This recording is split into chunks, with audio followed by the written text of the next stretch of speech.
Дәл қазір мен сіздерді бала психикасының, бала санасының сау болып қалыптасуына сіз ата-ана ретінде қалай және қандай іс-әрекеттер арқылы көмектесе аласыз, сол туралы айтатын боламын.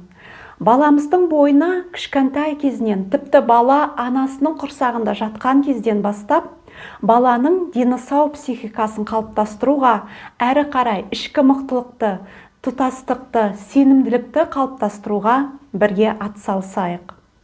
Бүгінгі видео тек қана балалы ата-аналарға емес, сонымен қатар жүктілікті жоспарлап жүрген немесе аяғы ауыр жас келіншектерге де өз пайдасын тигізеді деген сенімдемін. Сәлеметсіздер ме? Менің атым Фарида. Мен психолог, рухани психолог маманымын.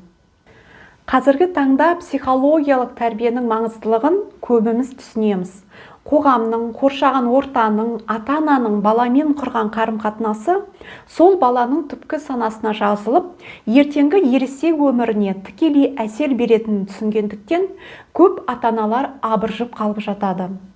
Мазалайтын дүние, қазіргі бала тәрбиесіндегі әрекетім дұрыс па? Ертең менің балам өскенде менің кесірімнен бақытсыз болып мені кінәлап жүрмей ме?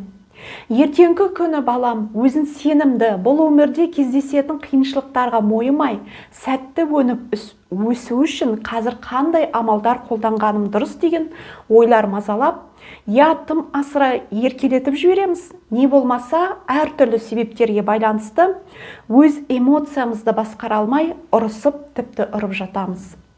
Сондықтан да бүгін осы видеоны сіздерге жария етуді жөн көрдім, ақ-қарасын бірге ашып көрелік. Алдымен, құрметті көрермен, менің каналыма тіркелгендеріңізге көп рахмет айтамын. Мені шабыттандырып, тағы да пайдалы видео түсіруге итермелейсіздер. Ал егерде каналға тіркелмеген болсаңыз, жаңа видеолардың шыққанын біліп отыру үшін міндетті түрде каналға тіркеліп, колокольчик кнопкасын басуды ұмытпа. Сонымен, баланың дені сау психикасын қалыптастыру үшін ең бірінші әрине психиканың қалай жұмыс жасайтынын түсініп алуымыз қажет. Бұл тақырыпты тереңірек түсіну үшін не білуіміз маңызды? Байқасаңыздар, баламен ойнаған кезде, кішкентай баламен тығылыспақ ойнаған кезде, кішкентай бала тығылу үшін тек қана өзінің көзін жабады да, мені ешкім көрмей тұр деп ойлайды.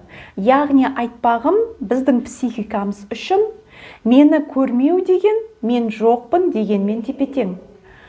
Мені көрмеу деген, мен жоқпын деген мағынаны білдіреді. Ал мен сені көріп тұрмын деген, мен бармын дегенмен тепе-тең. Мені көріп тұр, мен бармын дегенмен тепе-тең. Бұл заң, бұл психиканың ұстанымы, принципі, жұмыс жасау тәсілінің бірі. Мен сені көріп тұрмын деген хабарлама арқылы біз ата-ана ретінде балаға өзімен байланыста болуға, өзін-өзі түсінуге, танып бастауға көмектесеміз. Бұл мен сені көріп тұрмын деген қағиданы ұстанып, күнделікті өмірде қалай қолдануға болады? Яғни біз баланың айнасы ретінде дүниеге келген нәрестеге туылғаннан бастап өсіп есейіп кеткенше эмоционалдық көмек көрсетеміз.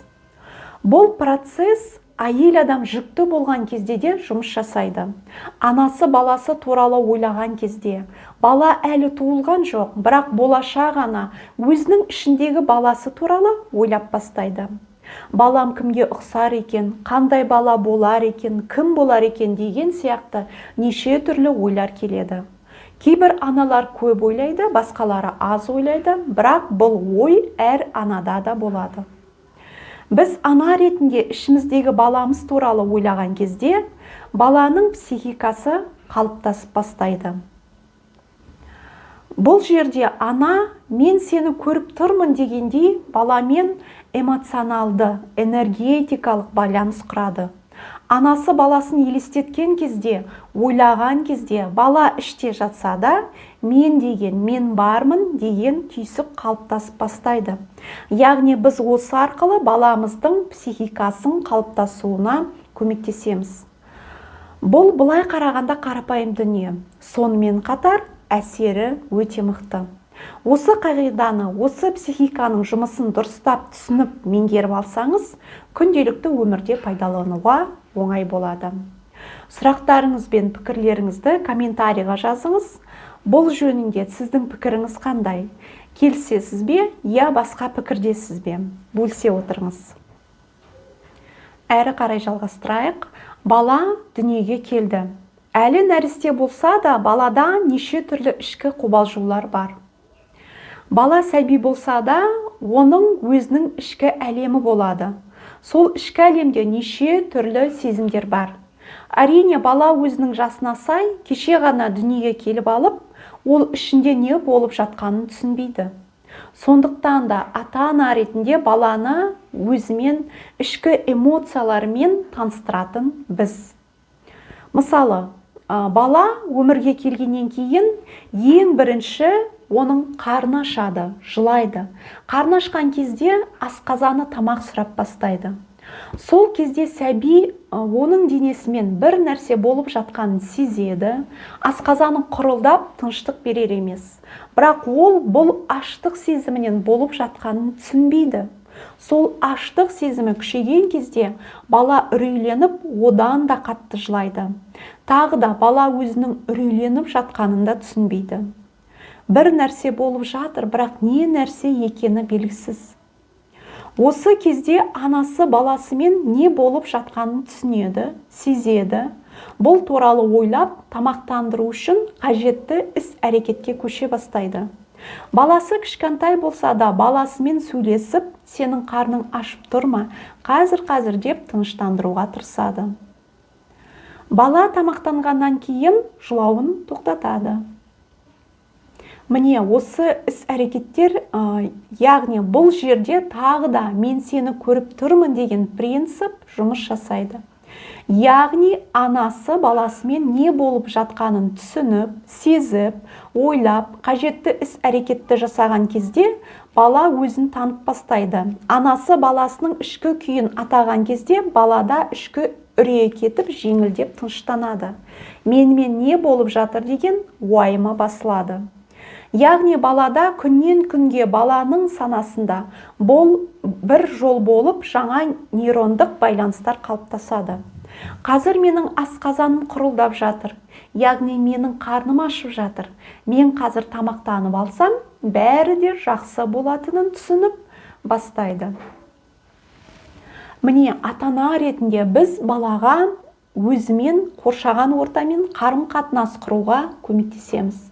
Сәби кезінде әсіресе бір жасқа дейін қаншалықты тез баланың сұрағанымен қамтамасыз етсек, бұл балаға өмірге, қоршаған ортаға, әлемге деген сенімділікті қалыптастыруға көмектеседі. Ананың балаға қамқор болуы, баламен ішкі байланысы, сүйіспеншілігі, махаббаты, дене байланысы арқылы бала ең алдымен анасына сенеді. Содан кейін бала әлемге сенуді үйренеді. Балада бұл базалық сенімді қалыптастыру өте маңызды.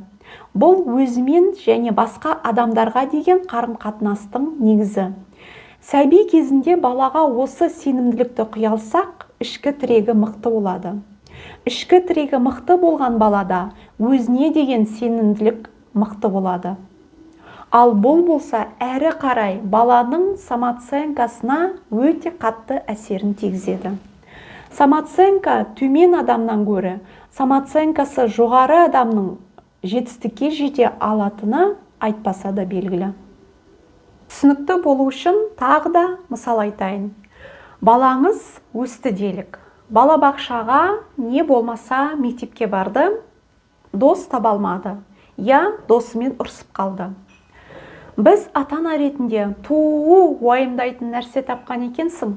Маған сенің уайымыңды берсе ғой демей, баламен байланыс құрып сөйлескен кезде, анасы баласымен не болып жатқанын атаған кезде, бала да өзін түсініп танып бастайды. Мен бармын, мені түсінеді деген сезім әсер алады.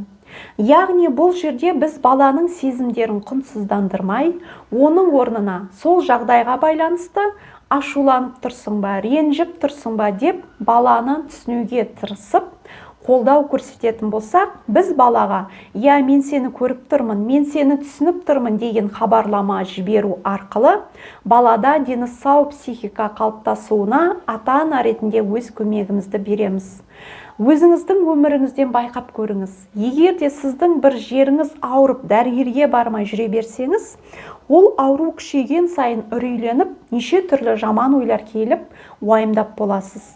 Дәрігерге барып, дәрігер сізге сіздің диагнозыңыз осындай, мына дәрілерді ішіңіз, сосын жақсы болып кетесіз деген кезде, менде мынау ма деп жүрегіңіз өз орнына түсіп, уайымыңыз басылып тынышталасыз. Кейде қатты қуанып жатамыз. Мен біттім деп жүрсем, әлі уақыт бар екен ғой деп. Бұл жерде де сіздің үрейіңіз, уайымыңыз басылып, менімен не болып жатқаны түсінікті болды деп тынышталасыз. Дәл солай, егер де біз ата-ана ретінде күнделікті өмірде баланы түсініп, оның ішкі күйін атап айтатын болсақ, ойлайтын болсақ, ішімізден біліп отырсақ, бұл балаға өзін тануға, өзінің эмоцияларын, сезімдерін тануға, бұл эмоцияларды сезіну қалыпты дүние деп өзін қабылдап бастайды. Бұл жерде жоғарыда айтқандай, өмірде неше түрлі жағдайлар болады. Сол кезде сіз балаңызға «мен сені көріп тұрмын» деген ішкі түрткі арқылы, «мен сені түсінемін» деген хабарлама арқылы байланыс құрып, баламен «мен сені қолдауға дайынмын» деген қарым-қатынас құратын болсаңыз, балаңыздың өзіне деген сенімді, болашақта психикасы жасына сай жетілген тұлға болып тәрбиеленетінін түсіндіре алдым деген ойдамын. Құрметті көрермен, бүгінге айтарым осы. Видеом пайдалы болды деген үміттемін. Сұрақтарыңыз болса жазыңыз. Осы айтылған дүниені саралап, ойға салып, комментарийде өз пікірлеріңізбен бөлісе кетіңіз. Келесі видеоларда кездескенше сау, сәлеметте болыңыз.